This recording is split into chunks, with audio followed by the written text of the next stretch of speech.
In the winter of 1984, on the frozen edge of Lake Superior, stood St. Augustine's Academy for Girls, a boarding school, whose stone walls seemed less like sanctuary and more like prison. Parents left their daughters at its gates with smiles that faltered under the weight of the building's shadow, while whispers followed those who stayed behind. The academy was steeped in tradition, ruled by discipline, and cloaked in silence that pressed upon every corner of its drafty halls. But within its corridors lingered something older than rules, something the students felt in the creak of floorboards and the icy breath of midnight. Doors locked without reason, walls carried sounds no stone should hold, and girls who disobeyed disappeared as though swallowed whole.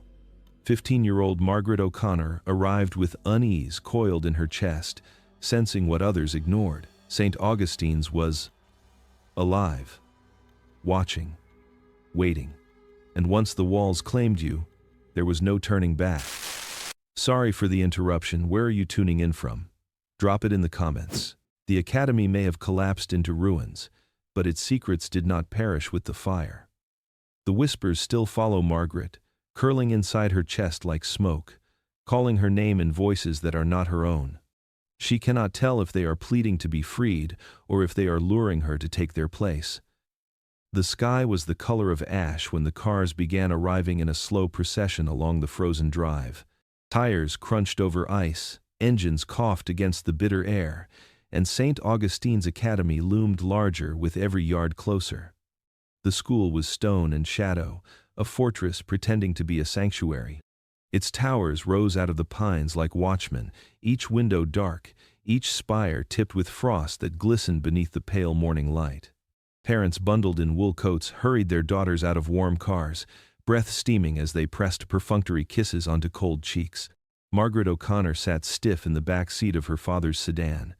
She hadn't spoken for the last hour of the drive. Her mother had tried twice to break the silence, once to ask if she was excited, again to remind her to write letters home. But Margaret had only nodded. Now, as the car slowed before the iron gates, she felt her chest tighten, as though invisible hands had reached out from the building and pressed down. The gates bore the school's crest, an iron shield with a cross etched deep, flanked by two wolves. The motto, weathered but still legible, read, "Discipline is salvation."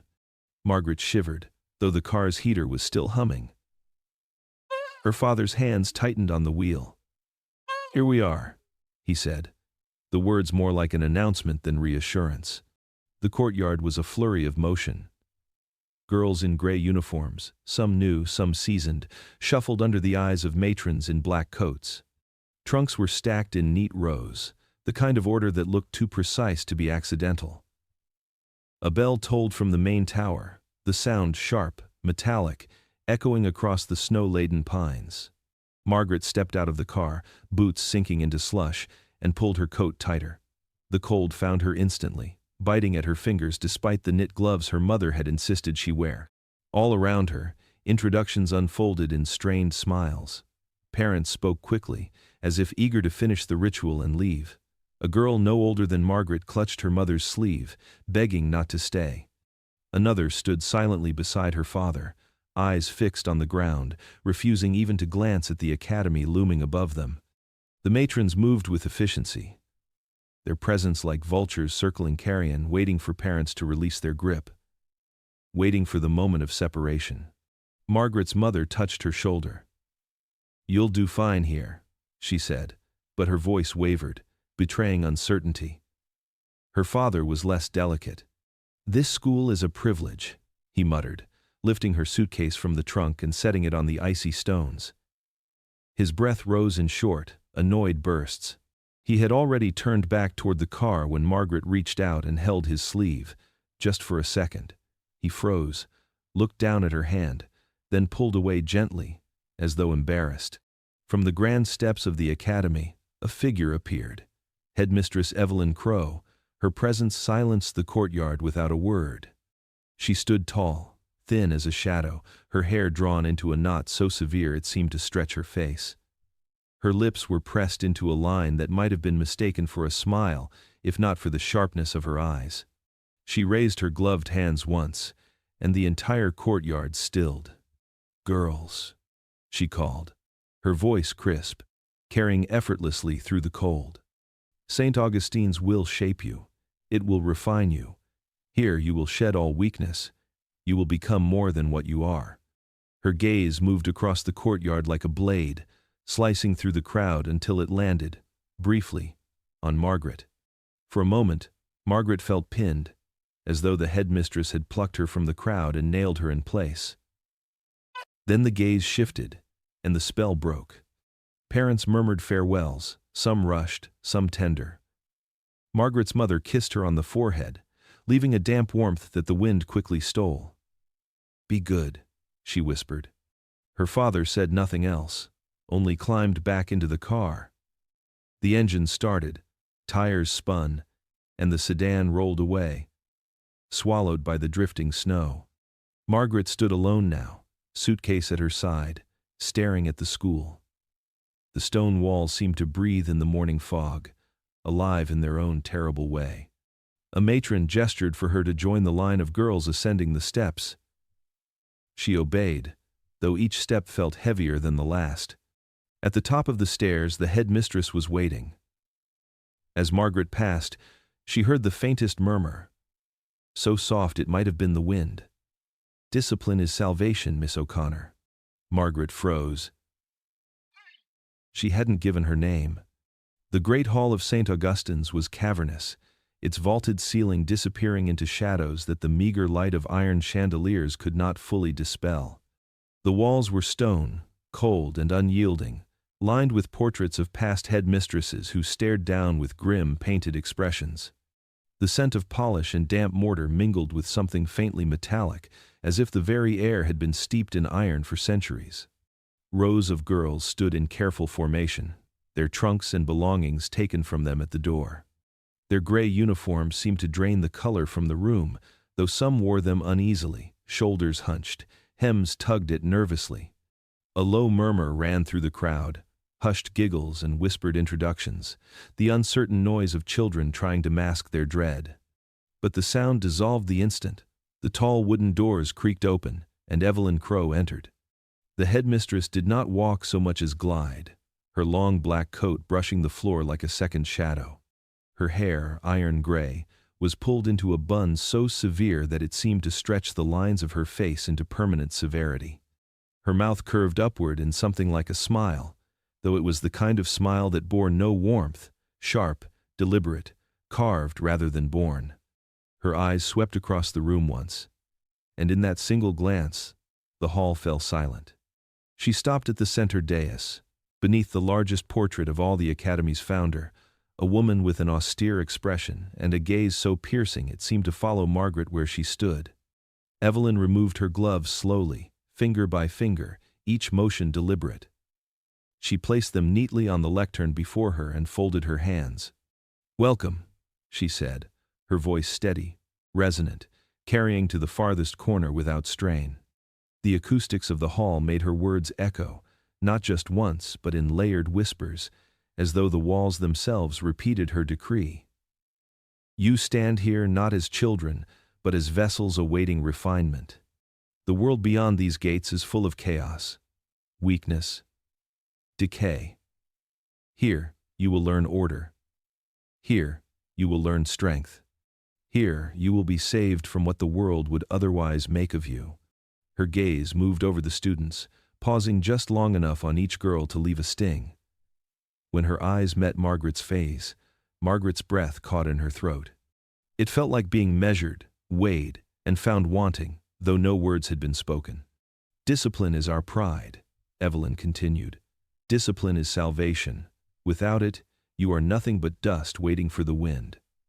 With it, you are granite, unyielding, unbreakable, eternal.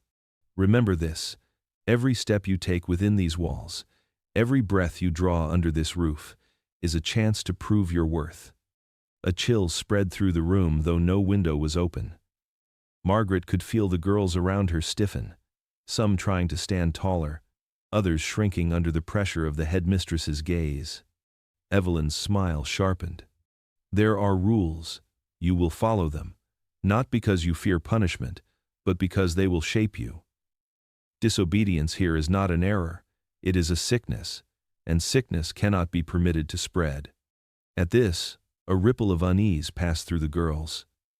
A matron near the doorway shifted slightly, as though reinforcing the warning with her mere presence.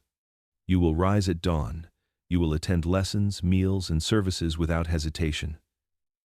You will not question. You will not falter. The walls of St. Augustine's are older than all of us. They know when they are disrespected. They know when they are obeyed. The silence that followed seemed to stretch impossibly long. Then, with the smallest nod, Evelyn concluded, "Welcome to St. Augustine's Academy for Girls. You belong to us now. And through us, you will belong to something greater." She stepped back, and the matrons began to usher the girls into lines, barking names and orders. The spell of her words lingered in the air, heavy and suffocating. Margaret stood frozen, the echoes of that razor smile etched into her mind. She could still hear the phrase reverberating against the stone. The walls know when they are disrespected. The dormitory was a long, drafty chamber lined with rows of narrow iron beds, each made up with the same coarse wool blankets that smelled faintly of mothballs and soap. Lanterns hung from hooks along the walls, their light dim and yellow, casting long shadows that reached across the floorboards. The girls moved about quietly, some already climbing into bed, others arranging small belongings on nightstands, hair ribbons, photographs, dog-eared books. Everything felt muted, as if even the smallest sound might draw unwanted attention. Margaret sat on the edge of her bed, tugging her blanket tighter around her shoulders. The room was cold enough that she could see her breath curl in the lamplight. She watched the other girls with wary curiosity. Some seemed resigned, as though they had long since surrendered to this place, while others, new arrivals like herself, fumbled awkwardly, glancing at the matrons who prowled the aisles, their eyes sharp for even the slightest disorder. When the lanterns were finally extinguished one by one, the dormitory sank into shadow. The matron's footsteps receded down the corridor until the heavy door shut with a groan. Silence fell, but it was not complete silence. From the rafters came the faint creaks of old wood. From outside, the wind moaned across the pines, carrying with it the frozen breath of the lake. Margaret lay down and pulled the blanket over her head, but sleep did not come. Around her, whispers threaded through the dark, hushed conversations between beds. Nervous laughter quickly stifled. She heard someone sniffle softly, then the rustle of fabric as another girl reached out to comfort her. The sounds only deepened her unease, a reminder that no one here felt safe, no matter how still they tried to lie. Restless, she turned toward the wardrobe beside her bed. Its wooden door loomed faintly in the half-light. Something about it unsettled her. She sat up, slid quietly from the bed, and opened it. The hinges creaked, though she tried to move slowly enough to silence them. Inside hung the regulation uniforms she had been issued earlier, stiff, gray, and lifeless. But what drew her eyes was not the clothing. The interior of the wood was scarred, deep grooves carved into the panels, long, jagged scratches that ran in chaotic lines. Margaret reached out and traced one with her finger. The marks weren't random. They looked like claw marks, gouged with force, as though someone or something had tried desperately to escape from inside. Her stomach tightened. She quickly closed the wardrobe door and sat back on the bed, her hands trembling under the blanket. A whisper brushed against her ear, so close she flinched. "Don't make noise after midnight." Margaret turned. An older girl had leaned toward her from the next bed, her face just visible in the faint light seeping from the corridor. Her eyes were wide, urgent. She spoke again, softer still, her voice the barest thread of sound. "That's when the walls listen." Margaret's mouth went dry. She wanted to ask what that meant, but the girl shook her head quickly, as if to warn her against speaking further. Then she rolled back under her blanket, leaving Margaret with the words echoing in her mind. The wind outside picked up, rattling the panes of the tall windows. Somewhere deep in the building, a floorboard groaned, followed by a sound she could not place, a faint dragging, as though something heavy shifted behind the walls themselves. Margaret lay down again, pulling the blanket tight over her body. Her heart thudded in her chest, every beat loud in her ears. She stared into the dark for what felt like hours, listening to the restless breathing of the dormitory, the sigh of the building as it settled, the occasional creak that sounded less like wood and more like footsteps. She thought of the scratches inside her wardrobe and the older girl's warning, "The walls listen." And then she realized the whispers had stopped. Not just hushed, but cut off entirely, leaving the dormitory drenched in silence so thick it pressed against her eardrums. She waited, straining to hear. And in that silence came the faintest sound, something scraping, steady and patient, just on the other side of the wall. Morning light spilled weakly through the tall windows of the dormitory, pale and cold, as though the sun itself was reluctant to touch St. Augustine's pride. The girls stirred awake under their wool blankets, some groaning against the chill, others rushing to smooth their uniforms and braid their hair before the matrons arrived. The air was thick with the smell of soap, damp stone, and nervous breath. Margaret rubbed her eyes and sat up slowly, her body heavy from a restless night. She remembered the scratching, the whisper from the older girl, the uneasy silence that had closed in around them after midnight. The details clung to her like cobwebs, difficult to shake even now in the light of day. She pulled the blanket aside and swung her feet onto the cold floorboards, trying to shake off the unease. A shrill whistle cut through the room as the door burst open. The matrons marched in, their boots striking the wood in unison, their voices barking orders. "Up, beds made, line formation." The routine unfolded quickly, practiced by those who had endured this ritual before. Margaret hurried to smooth her blanket, tucking the edges tight, before falling into line with the others at the foot of her bed. The head matron, a tall woman with a face carved of stone, paced slowly down the rows. Her eyes scanned each girl, one by one, a predator searching for weakness. When she stopped, her silence spoke louder than any reprimand. Finally, she pulled a ledger from beneath her arm and began calling names. The echo of each name was answered by a timid present from the girls. Margaret's heart pounded as her name neared. "O'Connor, Margaret, present," she managed, her voice steadier than she felt. The roll continued until the matron paused, her eyes narrowing at the next name. "Hayes, Alice." Silence. The matron looked up, scanning the line. Her voice sharpened. "Hayes, Alice." Still. No answer. The girls shifted uneasily, eyes darting toward the empty bed near the back of the dormitory. The blanket had been left in neat folds, the pillow untouched, as if no one had slept there at all. But Margaret had seen Alice the night before. She remembered her brushing her hair by lamplight, her hands trembling as though every stroke took great effort. The matron's expression did not change. She closed the ledger with a snap. "Alice Hayes has been withdrawn. Her parents collected her during the night." A murmur rippled through the line, quickly silenced by a glare. Margaret felt her stomach knot. She glanced at the bed again. The suitcase, Alice's battered brown case with stickers peeling at the edges, still sat neatly tucked beneath the frame. No one had touched it. The older girl beside Margaret whispered just loud enough for her to hear. "They always say that. Parents, illness, family matters. But the truth is simpler." The walls took her. Margaret's skin prickled. She wanted to dismiss it, to call it nothing more than superstition, but the weight of the dormitory seemed to crush her into silence. Every girl in the room knew the story was false, and yet not one dared to speak the truth aloud. The matrons would hear, the walls would hear, and then another bed would be empty the next morning. The whistle shrieked again. "To breakfast!" The line moved stiffly toward the door, the girls marching like prisoners shuffling toward a sentence. Margaret lingered for half a heartbeat, her gaze fixed on the abandoned suitcase. She thought of Alice's laughter from the night before, faint but real, and the way her hair caught the glow of the lantern. And now, gone, swallowed whole by silence.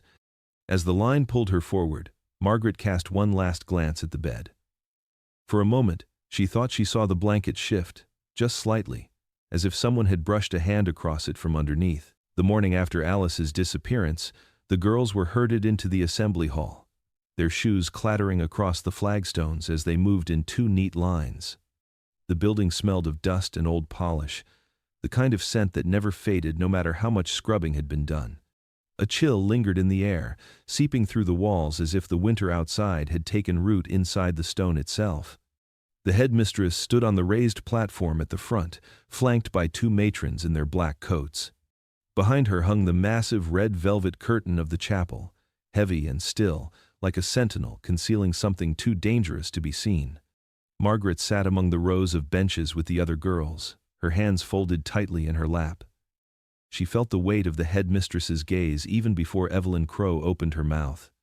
"St. Augustine's," she began, her voice echoing with a practiced sharpness, "is not merely a school. It is a sanctuary, a place of order.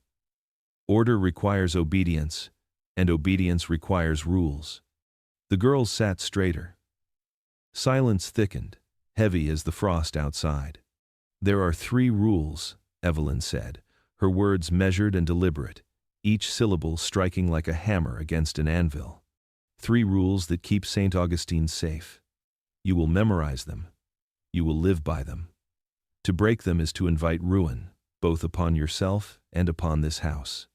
Her eyes swept across the students, pausing just long enough on Margaret that Margaret felt a shiver slide down her spine. The first rule: you will never go near the locked west wing. That part of the building is forbidden. Its doors are sealed, its halls silent. It does not concern you. To trespass there is to endanger not only your own life, but the safety of every girl within these walls. Margaret thought of Alice Hayes. She wondered if the west wing had swallowed her, if the locked corridors had become a tomb. The second rule: you will never look behind the chapel curtain. That curtain is not to be touched, not to be moved, not to be questioned. You will pray before it, you will bow in its presence, but you will not ask what lies beyond. Curiosity is not a virtue here. Curiosity is temptation. The velvet drape seemed to pulse faintly in the corner of Margaret's vision, as though stirred by breath rather than by draught. She clenched her hands tighter in her lap. "And the third rule," Evelyn said, her voice dropping lower, heavier. "You will never, under any circumstances, touch the walls after dark. The walls of St. Augustine's are older than you can comprehend. They have absorbed the discipline of generations. They know the difference between obedience and defiance. If you defy them, they will answer." A ripple of unease moved through the girls. Some bowed their heads, others clenched their jaws, but no one dared speak. Margaret's chest tightened as she remembered the scratching she had heard the night before. The walls listening, the faint scrape that had followed her into uneasy dreams. The headmistress allowed the silence to settle like dust before she continued. "There are no exceptions. These rules are not meant to be questioned. They are meant to be obeyed. Those who obey thrive. Those who do not." She let the words trail off, a blade left hovering in the air. Her razor smile cut across her face, thin and cold. Margaret glanced around at the other girls. She could see fear carved into their expressions, though most tried to hide it behind stiff posture. Helen, the older student who had warned her on the first night, sat 2 rows ahead. She didn't move, didn't even breathe, her shoulders rigid as if the rules themselves pressed down on her spine. "Repeat them," Evelyn commanded. And so the hall filled with the sound of young voices, unsteady but obedient, repeating each rule in unison. Never go near the west wing, never look behind the chapel curtain, never touch the walls after dark. The words echoed through the rafters until it seemed the building itself had spoken them. When the ritual was complete, the headmistress gave a satisfied nod. The matrons barked for the girls to rise. Benches scraped, boots scuffed, and the line formed once more. Margaret moved with them, her lips pressed together, her mind restless. She could still hear the whispers of the older girl, could still feel the phantom scrape of fingers behind the plaster. The rules had not calmed her fears. They had sharpened them. For if rules existed to keep danger away, then danger was already here, breathing within the very walls of St. Augustine's pieces. The dormitory had long since sunk into uneasy silence. The lamps had been extinguished, leaving only the faint moonlight that bled through the high windows to sketch pale rectangles across the floorboards. The girls lay beneath their wool blankets, their breathing shallow, some already asleep, others feigning rest with eyes open and unblinking. Margaret lay on her side, staring at the wardrobe that had unsettled her since her first night. She willed herself to sleep, but her thoughts refused to quiet. The rules still pressed against her mind, especially the third: never touch the walls after dark. It was then she heard it. At first it was faint, a soft scrape that could almost have been mistaken for a branch brushing against stone. But St. Augustine's was far too high above the trees for that. Margaret held her breath, listening. The sound came again, slow, deliberate, like fingernails dragging across wood. Not the scurrying of mice, not the restless creak of the building. This was something else. The sound was coming from the wall directly beside her bed. Margaret sat up, her heart hammering against her ribs. She glanced across the dormitory. Most of the girls were still, cocooned in their blankets. No one else seemed to hear it. She swung her legs quietly to the floor, her bare feet recoiling at the icy boards, and crouched beside the wall. The scratching stopped. For a moment, she wondered if she had imagined it. But when she pressed her palm against the plaster, she felt a faint vibration, as if something moved just beyond the surface. Her breath caught. Against every instinct telling her to retreat, she leaned closer, pressing her ear to the wall. The cold of the stone bit into her skin. A pause, heavy and unnatural, stretched between beats of her heart. Then, in the stillness, she heard it. A voice. It was muffled, distorted by the barrier, but it carried her name with unmistakable clarity. Margaret. Her body jolted as though struck. She pulled back instantly, heart slamming in her chest, eyes wide and wild. The room looked the same, rows of beds, still forms beneath blankets, but everything felt wrong now, charged with a dread that made the air too thick to breathe. She waited, hoping the sound would not come again. But it did. Margaret, the voice whispered once more, low and dragging, like breath forced through stone. She stumbled backward, nearly knocking into her bed frame. Her hands trembled as she clutched at her blanket, dragging it around her shoulders as if it might shield her. She dared another glance at the wall, half expecting to see cracks forming, fingers clawing their way through. But the plaster remained smooth, silent. From the bed beside hers, the older girl Helen shifted and hissed a warning through clenched teeth. "Don't answer. Don't let it know you hear." Margaret froze, her throat dry, her mind a storm of panic. Helen's face was half lit by the moonlight, pale and rigid with fear. She didn't look like she was teasing or inventing ghost stories. She looked like someone who had lived through this before. The scratching began again, slower this time, a patient drag across the inner wall. It was almost rhythmic, like a lullaby played wrong. Between the sounds came faint thuds, as if fists pressed against the other side, testing for weakness. Margaret pressed her hands over her ears, but even then, the voice seemed to crawl through the silence, seeping into her mind. Margaret. She climbed back onto her bed and pulled the blanket over her head, squeezing her eyes shut. Every muscle in her body shook with the effort to remain still, to ignore the sound, to resist the temptation to whisper back. At last, when she thought she could bear no more, the scratching stopped, the silence returned. But it was not a comforting silence. It was the silence of something waiting, biding its time, patient as the stone that had stood for centuries. Margaret did not sleep. She lay awake until dawn, her heart still racing, her name echoing endlessly in her ears. The day began as so many others did at St. Augustine's, cold, regimented, and without mercy. After morning prayers, the girls were divided into their chores, each one handed a bucket, a rag, or a stiff bristled brush. Margaret was assigned to the east corridor, a long stretch of stone floor that seemed to stretch endlessly between the classrooms and the chapel.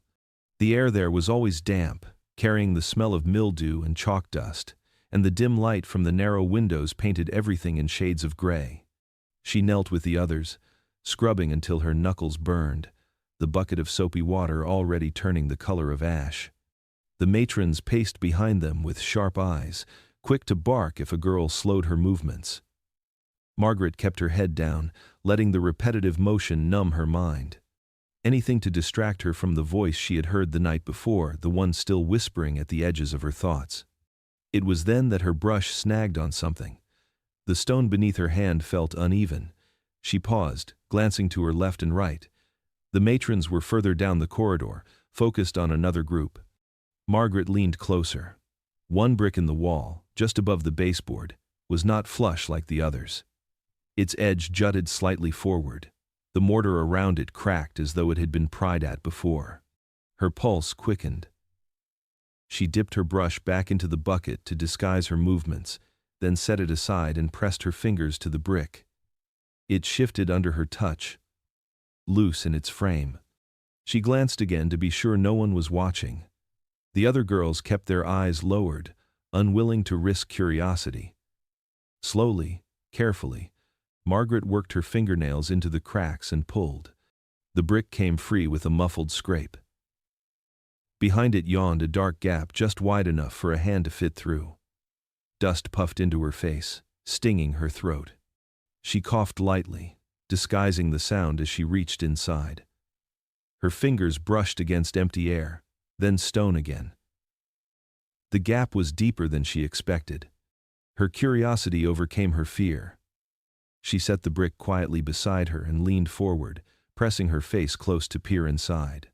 What she saw was not another wall, but the beginning of a narrow passage, a crawl space that ran between the stones.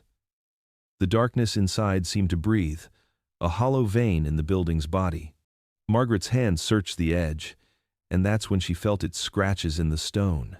She traced them with her fingertips, shallow grooves cut by something sharp. She pulled back slightly and squinted, letting the dim light catch the surface. They weren't scratches. They were letters. Names. Dozens of them, carved in shaky handwriting. Some were so faded they could barely be read, others sharp and fresh, as if etched only weeks before.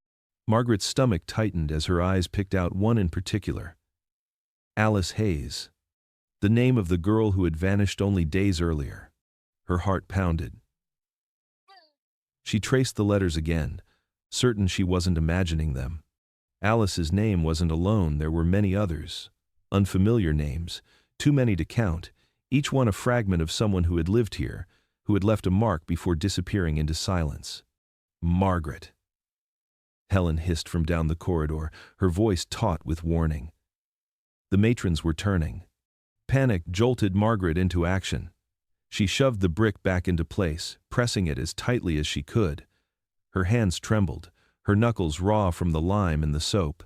By the time the matron's boots echoed behind her, Margaret was back to scrubbing, her face bent low, her brush scraping furiously across the stones. But her mind was no longer on her work. It was trapped in that dark crawl space, where names lined the walls like gravestones. Names of girls who were no longer here. Names of those who might never have left. Margaret added her own silent fear to the corridor. One day, if she wasn't careful, her name might be carved there too. Sunday came with its hollow bells, their tolling reverberating through the stone belly of St. Augustine's intil. The girls moved in single file toward the chapel. Their heads bowed, hands folded neatly before them. The air smelled of wax and damp stone, mingled with the faintest trace of incense that never seemed to fade, no matter how thin the smoke. Margaret walked among them, her stomach tight, her heart restless. She could still feel the crawl space pressing against her memory, the carved names, Alice Hayes etched in a trembling hand. The chapel was vast but suffocating. Rows of wooden pews faced the altar, and above it hung the heavy velvet curtain. Its deep crimson folds swallowed the dim light of the candles, drinking the glow instead of reflecting it. Margaret's eyes could not help but stray to it. The fabric did not stir, yet something about it seemed alive, as if it concealed more than space. Headmistress Crowe stood at the front, her posture sharp and unwavering, like a blade thrust upright into the earth. Her iron-gray bun glinted in the candlelight, her hands clasped over a black-bound book. The matrons lined the walls, their gazes cold and watchful. The girls filed into the pews. Margaret sat between Helen and a timid younger girl named Clara, whose hands shook as she tried to clasp them in prayer.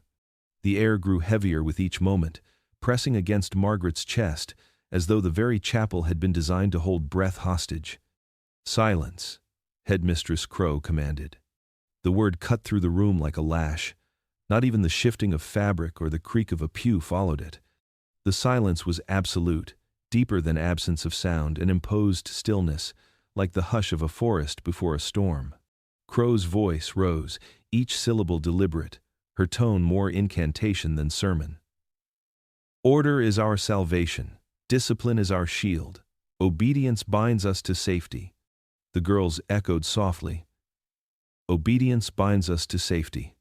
The words felt wrong in Margaret's mouth, like swallowing stones. She glanced at Helen, who mouthed them without expression, her lips pale and tight. Crowe lifted her hand, and the matrons moved down the aisles, carrying tall, slender candles. They placed them one by one at the feet of each girl. The flames flickered wildly, though no draft stirred.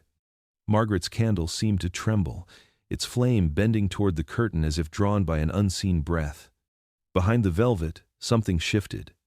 Margaret's spine stiffened. It was subtle, almost imperceptible, the faintest ripple in the fabric. A movement far too deliberate to be the trick of air. She stared, her throat dry, as the curtain seemed to swell outward, just slightly, as though it had inhaled. Clara whimpered beside her. A matron's hand fell sharply on the girl's shoulder, forcing her into silence. Crowe's gaze snapped to the congregation. "Eyes forward. The curtain is not for you." Margaret tore her gaze away, her heart hammering, yet the awareness of it lingered, the soundless breath behind the fabric, the sense of something vast and watchful crouching just out of sight. The ritual continued. Prayers spilling into the stale air. The repetition blurred them together, words chanted until they lost meaning. Margaret spoke them with her lips, but not with her heart. Her ears tuned instead to the faint rustle she thought she heard again from the curtain. At the end, Crowe raised both arms. "Discipline is salvation. Without it, we are nothing." The girls echoed obediently, their voices hollow. The candles were extinguished one by one. The sudden dimness left the room thick with shadow. Margaret dared one final glance at the curtain as they were led out. In that instant, she could have sworn it moved again, not outward this time, but inward, like something behind it had retreated, slipping deeper into its hidden space to wait. Margaret walked back to the dormitory with her hands folded, her expression blank, just like the others. But inside, her mind burned with one question she did not dare speak aloud. What was breathing behind that curtain? The day after the chapel ritual, the corridors of St. Augustine's felt narrower than usual, as though the stone itself had drawn closer, pressing in on the girls with every step. Margaret tried to keep her head lowered, to move in rhythm with the others, but her thoughts snagged on the curtain, on that faint swell of breath that had stirred its folds. She felt as if the air she inhaled still carried remnants of it. It was Helen who broke the monotony. That evening, when the matrons ordered the girls into the dormitory, Helen tugged Margaret's sleeve just as she was about to climb into bed. Her grip was firm, her eyes sharper than they had ever been before. Without a word, she led Margaret to a corner near the wash basins, where shadows pooled and the light from the lanterns didn't quite reach. "Don't say anything," Helen whispered, her face tense. She checked the room quickly, scanning the matrons at their post near the door. Satisfied they weren't watching, she leaned closer. "You've heard it, haven't you?" Margaret's mouth went dry. "The scratching?" she managed, her voice barely a breath. Helen nodded grimly. "And the voice?" Margaret swallowed hard. Her instinct was to deny it, to laugh it off as imagination. But Helen's expression left no room for pretense. She knew. "They're not stories," Helen continued, Her voice trembled, though she kept it low, controlled. The ones who vanish, they don't run away. They don't get taken home. Margaret blinked, her pulse thudding in her ears. Into the walls? Not metaphorically. Helen's gaze flicked toward the nearest stretch of plaster, the pale surface dim in the lantern glow. I mean literally. I've heard them. Crying, calling out, begging. At first you think it's the wind or a dream, but then you hear the voices you know, names you know. They don't just disappear, they're swallowed. Margaret's stomach twisted, the crawl space flashing in her mind, the carved names etched into stone. Alice, she whispered before she could stop herself. Helen nodded once. I heard her. 2 nights ago. Faint. But it was her. She was trying to scream, but it was muffled, like she was trapped under the floorboards. Margaret pressed her hand over her mouth, fighting the urge to tremble. The rules, the warnings, the silence, it all began to knot together in her mind, pulling tighter with every word. Why are you telling me this? She asked finally. Helen's expression softened, though fear still shadowed her eyes. Because you're smart enough to notice things, and that makes you dangerous. If you don't understand what you're up against, you won't last. The walls know who listens. Margaret shivered. The memory of her own name whispered in the dark, crawling across her skin. For the first time, she understood the weight in Helen's voice, not just fear, but resignation. The dormitory lanterns dimmed further as the matrons signaled for silence. Margaret and Helen slipped back into their beds without another word, but Margaret could not close her eyes. She could only stare at the wall beside her, wondering how long it would take before it whispered again. The day Clara was caught began like any other: cold porridge for breakfast, endless recitations in the classroom, then laborious chores in the drafty halls. Clara had always been the quietest among them, a slip of a girl whose hands shook whenever a matron's eyes fell on her. Margaret had noticed her slipping food before small crusts of bread hidden under her sleeve, nibbled in secret when no one watched. Hunger was constant here, gnawing at the girls as surely as the frost did. Clara's crime had never been malice. It was desperation. But that evening, as the dormitory gathered before lights out, the matrons stormed in with boots echoing on the floorboards. One of them dragged Clara by the arm, the other clutching the pilfered loaf like evidence in a trial. The girl's eyes were wide with terror, her lips trembling. She was found stealing, the matron announced, her voice sharp enough to cut. Stealing from the house is stealing from God. And what happens to thieves, girls? Silence. No one dared answer. Margaret's throat tightened as she saw Clara's tear-streaked face. The headmistress appeared then, silent as a shadow.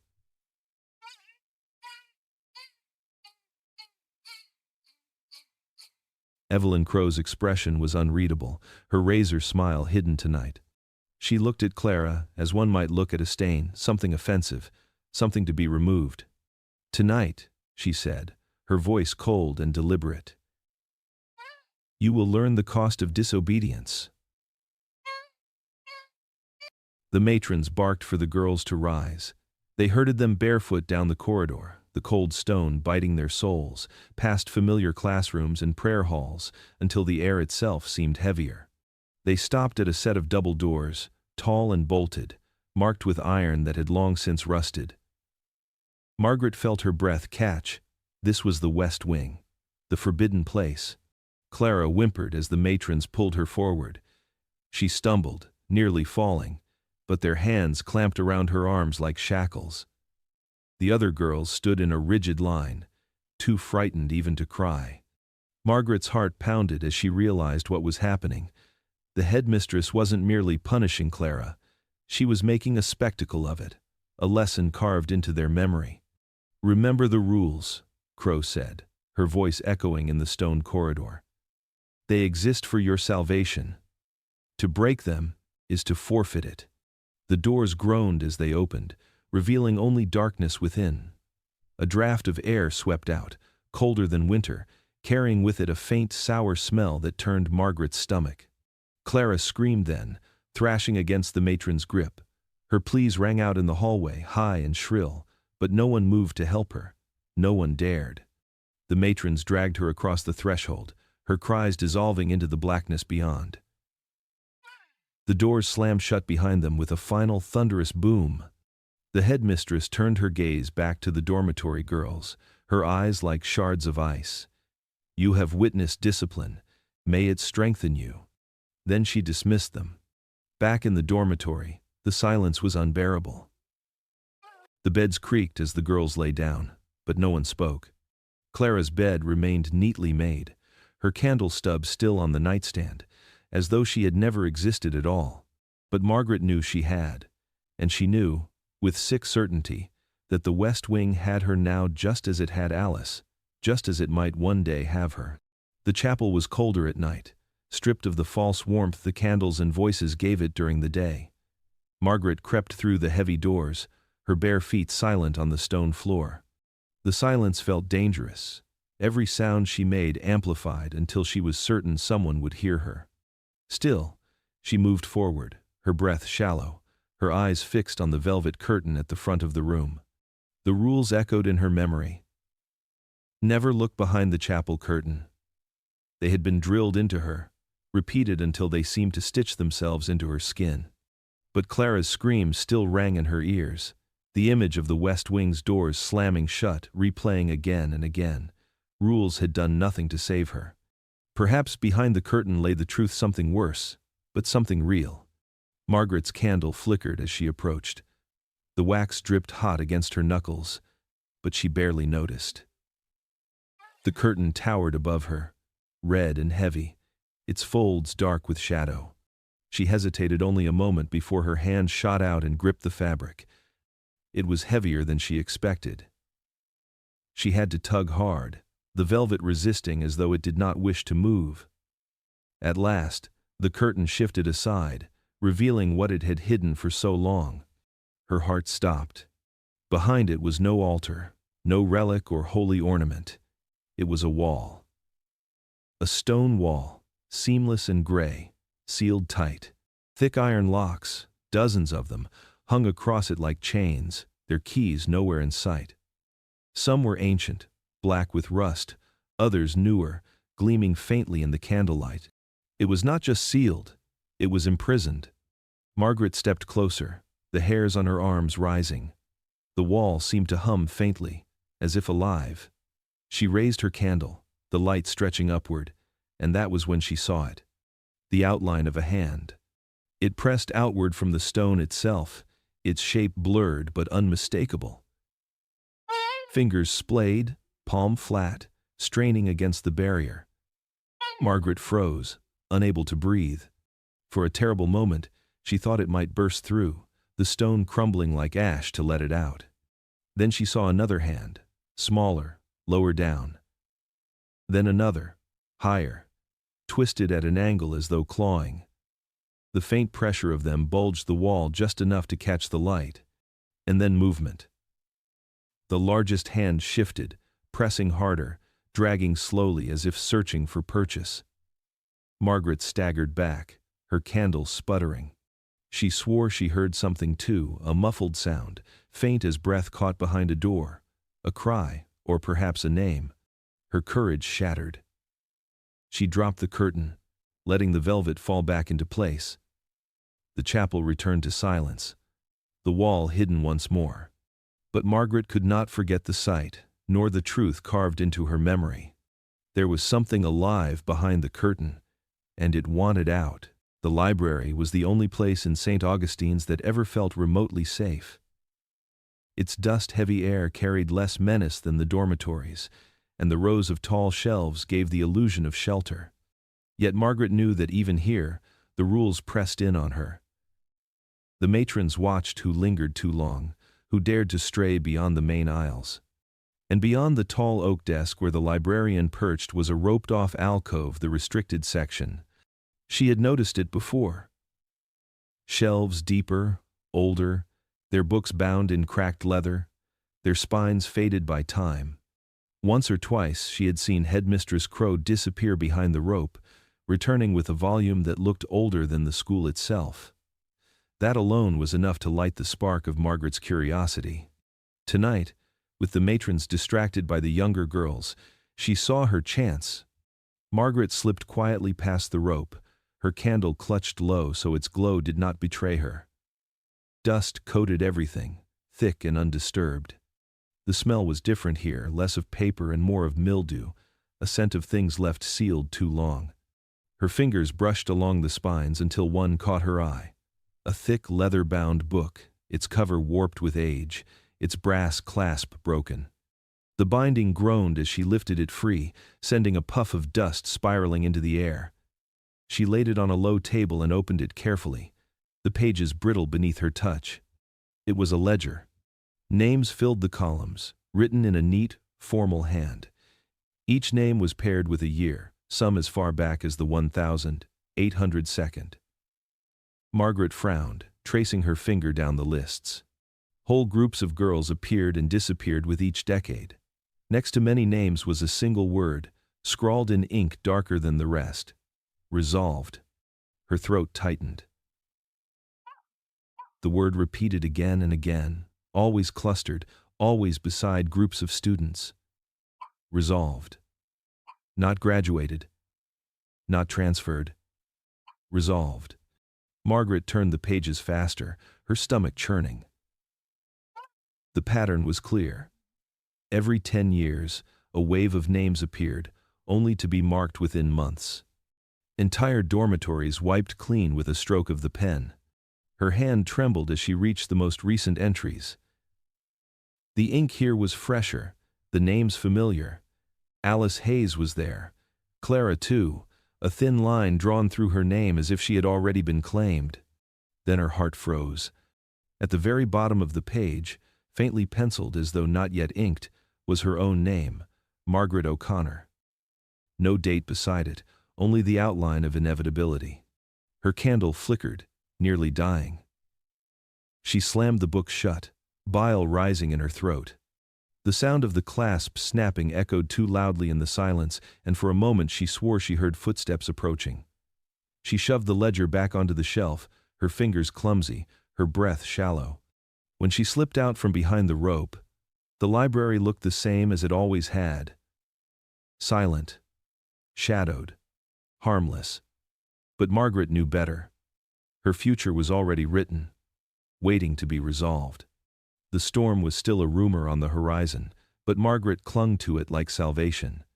Whispers carried through the dormitory about the black clouds rolling in from Lake Superior, winds strong enough to rattle even St. Augustine's ancient windows.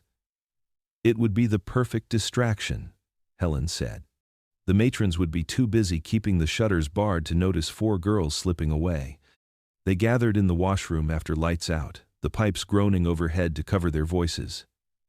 Helen leaned close, her expression sharp in the dim light.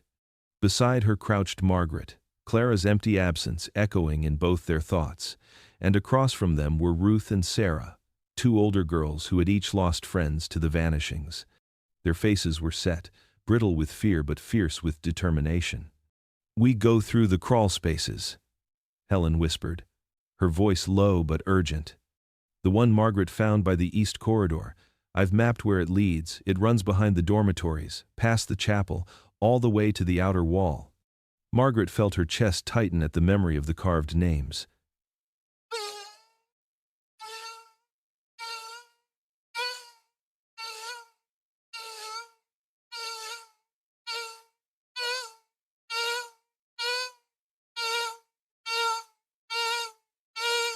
"Then we don't let them," Helen said firmly. "We keep moving. Fast. No stopping, no touching. Just crawl until we're out." Ruth bit her lip, her hands twisting in her lap. "And once we're outside, the storm could kill us before the matrons even notice we're gone." "It's better than staying here," Sarah muttered. "Better than waiting for our names to be written in that book." Margaret's pulse jumped. She hadn't told the others what she had seen in the ledger. Not yet. She couldn't bring herself to admit aloud that her own name was already penciled at the bottom, waiting. She only nodded, because Sarah was right, anything was better than waiting to be resolved. "We'll need food," Helen continued. "Ruth, you've worked in the kitchen. You know where it's kept. I can get bread and maybe dried fruit, Ruth whispered. Blankets too, Sarah added. If we're going into a storm, we'll freeze without them. Margaret felt the fragility of it all. Each piece of the plan was thin, brittle, like a paper chain one flame could devour. Yet the more they spoke, the more real it became. For the first time since arriving, Margaret felt a thread of hope, faint but burning. The pipes groaned louder, a warning creak in the silence. Helen pressed a finger to her lips. No more tonight. We wait for the storm. Then we move. They scattered back to their beds, faces carefully blank under the matron's eyes. Margaret slid beneath her blanket, her heart hammering. She tried to picture freedom, snow whipping across the lake, the school shrinking behind them, but the image was fragile. For even as she closed her eyes, she could hear it again, a faint scratching in the wall, slow and patient, as though it already knew their plan. The storm came at last, rattling the windows and howling through the pines like a living thing. The dormitory creaked with each blast of wind, and for a time Margaret thought the noise would cover their plan perfectly. She lay awake, waiting for Helen's signal, her bag already packed with stolen bread and a blanket rolled tight. Each breath she drew was sharp with anticipation. But the signal never came. Instead, heavy footsteps echoed down the corridor. The dormitory door slammed open, and two matrons swept inside, their lanterns cutting through the dark like blades. Margaret froze, her heart plunging into her stomach. Up, one barked, her voice clipped and cold. Margaret O'Connor. Out of bed. Out of bed. The room seemed to tilt. Margaret felt every pair of eyes on her as she swung her legs over the mattress, her body trembling. Helen's face was pale, her lips pressed tight in warning. Ruth stared down at her blanket, refusing to look. And Sarah's cheeks were wet, her mouth twisted as though she'd been crying for hours. Margaret's chest tightened. It was Sarah. It had to be. She opened her mouth to speak, to plead. But the matron seized her by the arms before she could utter a word. Her bag fell to the floor, spilling bread onto the stone. The sight of it, proof of their desperate plan, was like a slap. The matrons exchanged a look, their mouths curling in satisfaction. Dragged down the corridor, Margaret fought against their grip, but their hands were iron. The storm's roar drowned out her cries as they pulled her deeper into the building, past the chapel, past the locked west wing, until they reached a narrow stair spiraling into the ground. The air grew colder with each step. At the bottom, a door weighted thick oak banded with iron. One matron produced a heavy key, turning it with a groan that echoed like a scream. The door yawned open, and Margaret was shoved inside. The cell was no bigger than a closet. Stone walls pressed in on all sides, damp with age, the ceiling low enough that she had to stoop. The door clanged shut behind her, plunging the space into near darkness save for a slit of moonlight high above. At first, it was only silence. Then it came the scratching. Louder here than it had ever been, not muffled, but sharp. Deliberate, as though the stone itself was alive and straining to be heard. Margaret pressed her back to the farthest corner, her breath quickening. Margaret. The whisper slithered from within the wall, her name stretched thin, almost human, almost not. Her stomach lurched. She covered her ears, but it didn't matter. The sound burrowed inside her head, closer, closer, until she swore it was speaking from just beyond the stone, inches from her skin.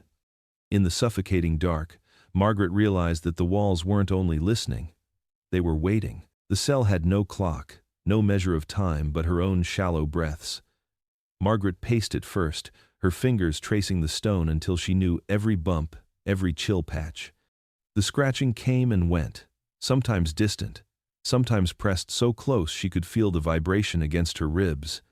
At last, her hand brushed something different, a faint line in the wall, a seam so thin it might have been overlooked by anyone less desperate. Her pulse quickened. She pressed harder. The stone shifted beneath her palm with a groan like teeth grinding together.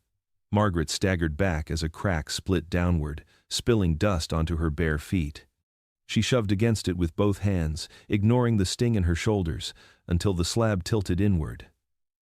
Cold air rushed out, stale and damp, and for a moment she hesitated. Then the scraping began again, louder now, as though encouraging her to step through. Margaret squeezed into the gap. She stumbled into a narrow corridor. The walls pressed close, the ceiling low. The air was suffocating, thick with mildew, but the sound here was unbearable. Whispers, dozens of them, layered over one another in a constant hiss.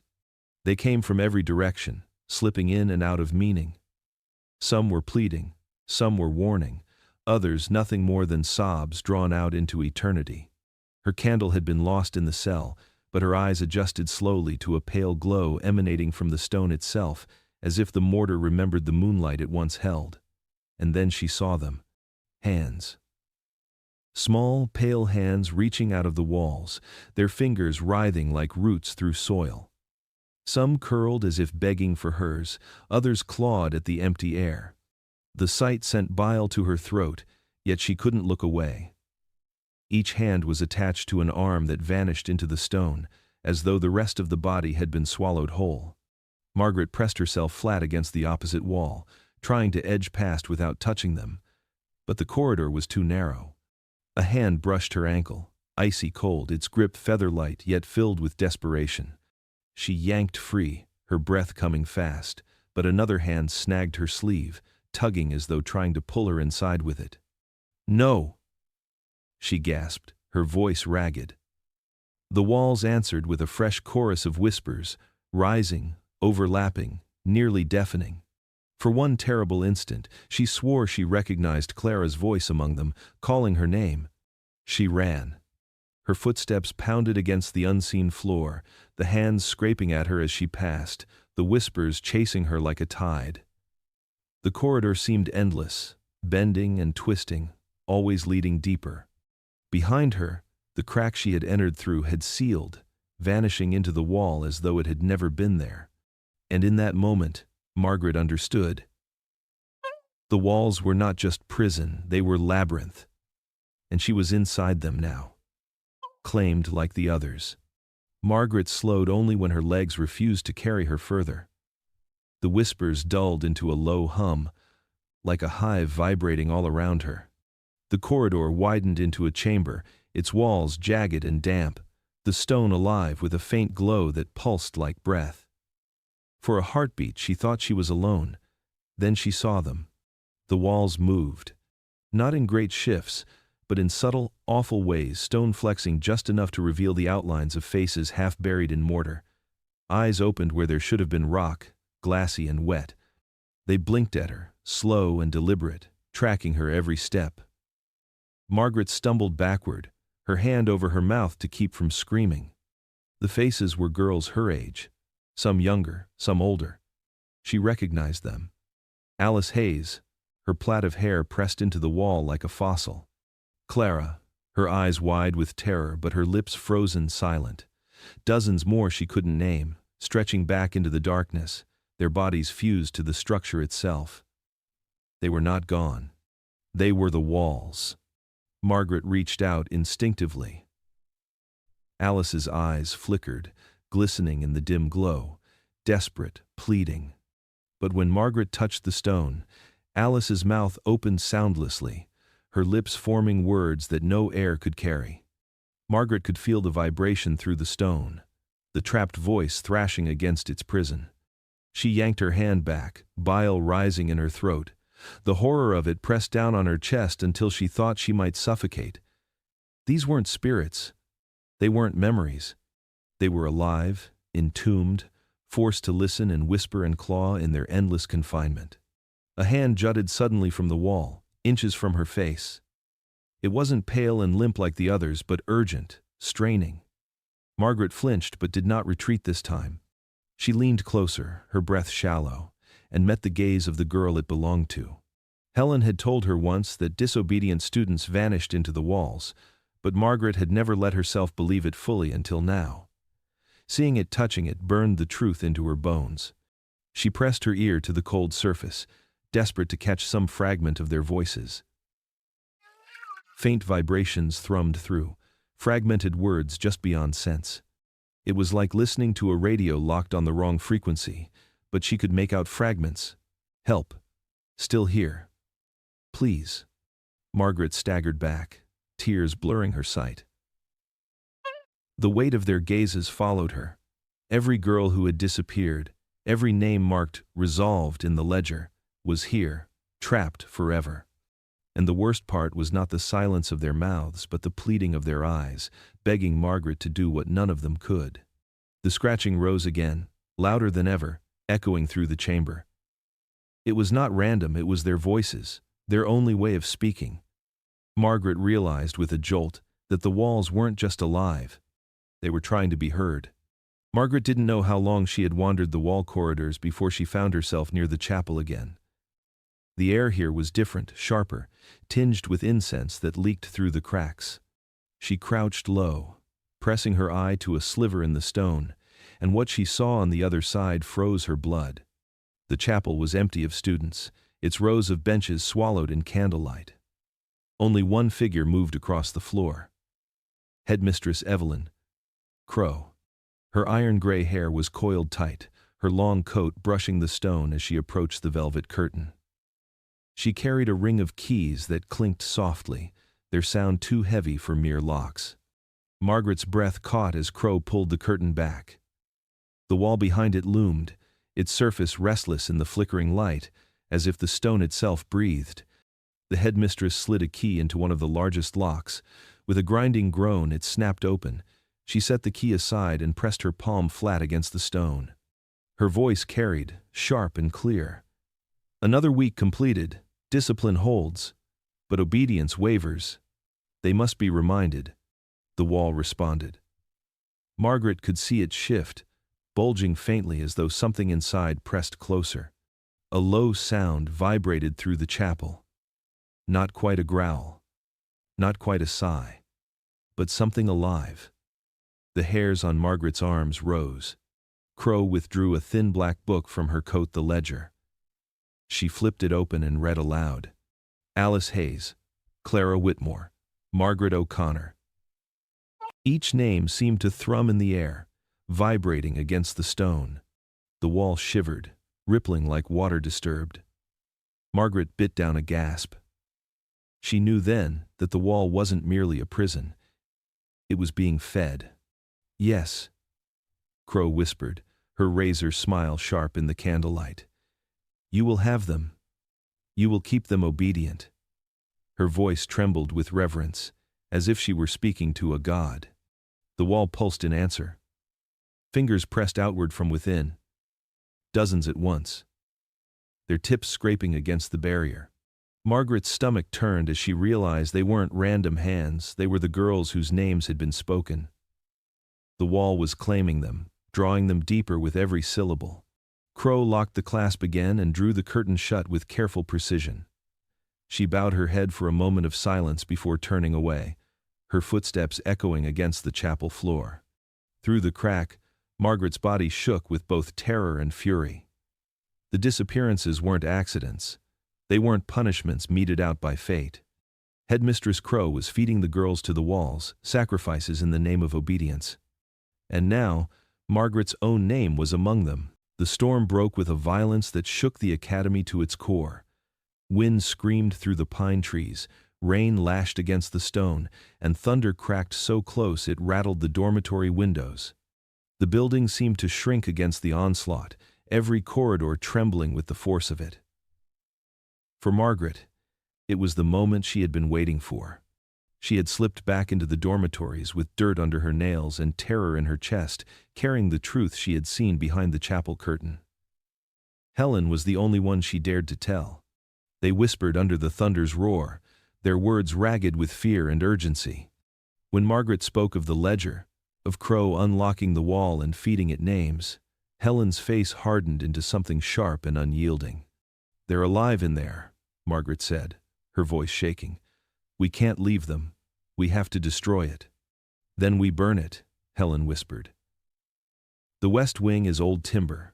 If anything can make the walls fall, it's fire." They waited until the matrons were distracted, rushing from room to fasten shutters and calm the panicked younger girls. Then, under the cover of wind and rain, they stole into the west wing with stolen lanterns and flasks of oil taken from the kitchen.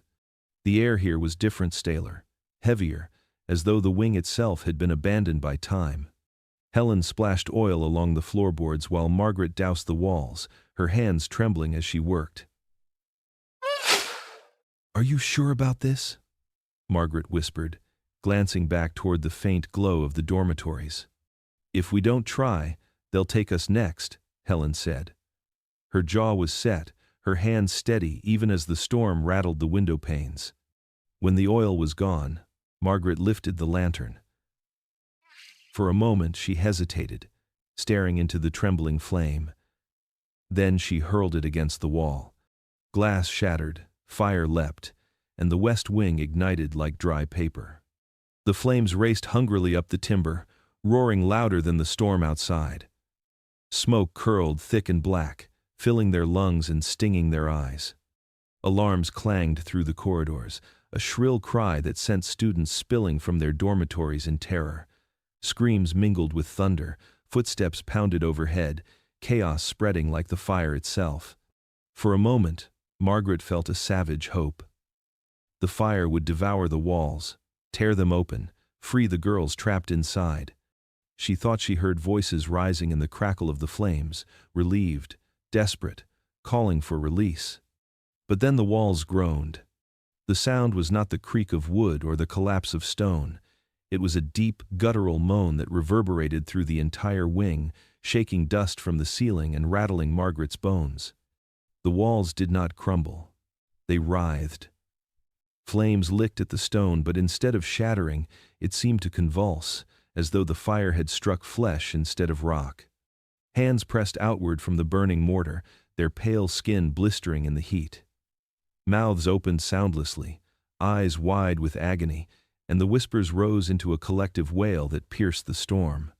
Margaret staggered back, horror and despair flooding her chest. The fire wasn't destroying them. It was hurting them. Helen grabbed her arm, coughing through the smoke. "It's not working, we have to go!"